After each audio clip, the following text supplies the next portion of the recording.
Well, over the past 24 hours, the Prime Minister and opposition leader have both been confronted by frustrated voters while making public appearances. Scott Morrison was met by locals while visiting a pub in New South Wales.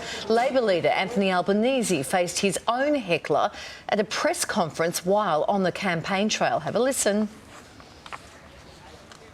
This is what you said when you got elected last time.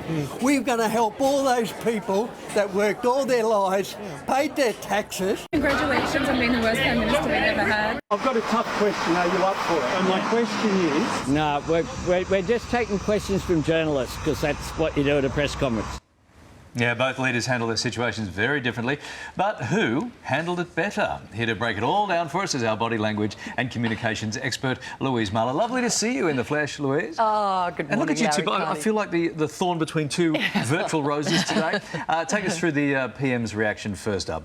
Do you think his look of concern while speaking to the angry pensioner was genuine, or what did you read into that? Well, is it truth, is it lies? It's more kind of in the middle. It's habitual pattern, and we don't really know if he's genuine because he has a habit as the leader of a political party. And what he does is he'll lean forward, he'll get his eyes looking like this, he seals his mouth, he looks angry in his face, the mouth twitches slightly.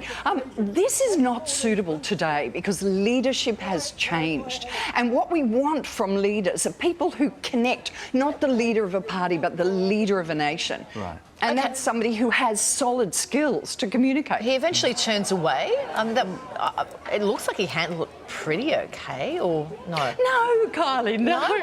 You know, they say he listened politely. Listening politely is not leaning forward and looking angry with your mouth twitching. Right. Listening politely, and what he normally does is that he'll tilt his head back, which is arrogance. He'll seal his mouth, which says the conversation is over, and then he'll pull it down, which says contempt. And this is not listening. Listening is about loosening the head, about standing upright, about blinking the eyes, and about keeping the jaw loose. I'm not sure what he was supposed to do then, because it did escalate. It escalated to such a degree that the security put their elbows into it. So it's a tricky situation, right? It is a tricky situation, but we need to practice these tricky situations and have processes for engaging them.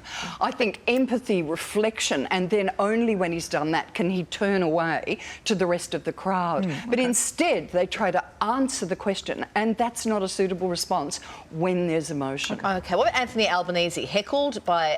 this was at a press conference. He took matters into his own hands.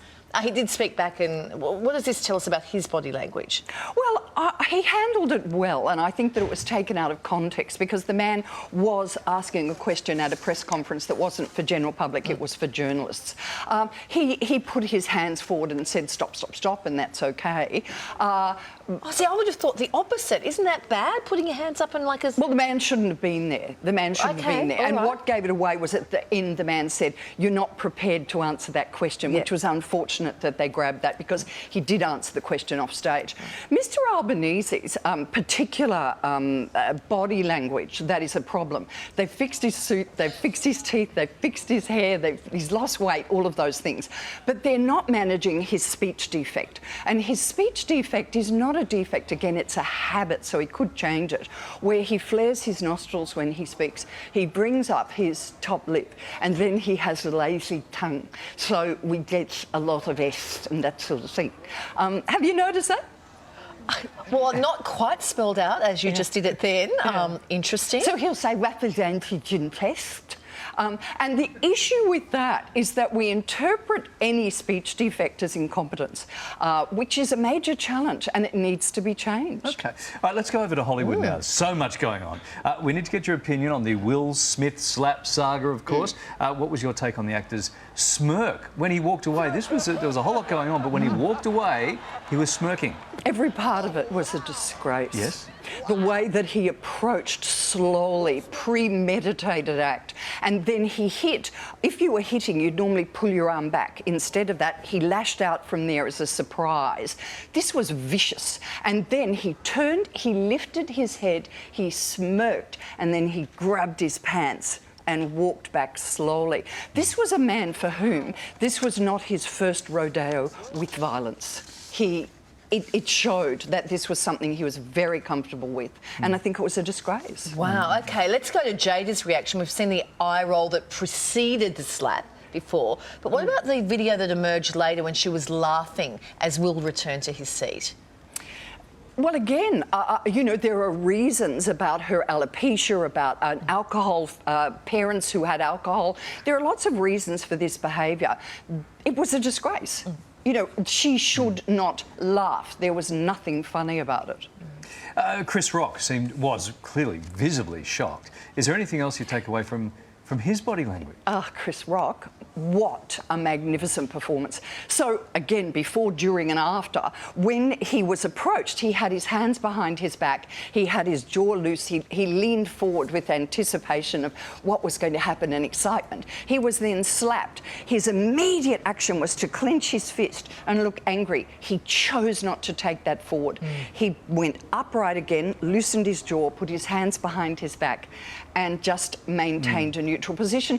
This was an art form. He didn't react, he responded. And are our comedians a new breed of emotionally intelligent people who can show us how to behave?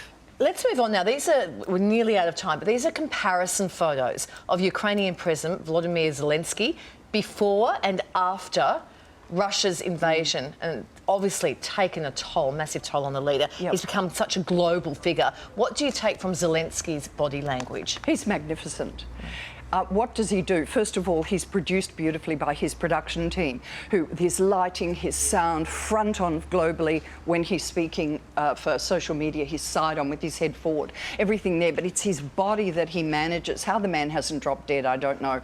But he maintains his upright. He never looks angry. His jaw is loose. He never throws his head. His voice is deep. He has downwards inflection. He is leading us without aggression. He's speaking of peace, his structure of peace, talking about his dream. Russia has shattered the dream and how we will go forward in the dream together. It's magnificent. Very interesting to hear your take on all of those. Louise, lovely to see you, as always.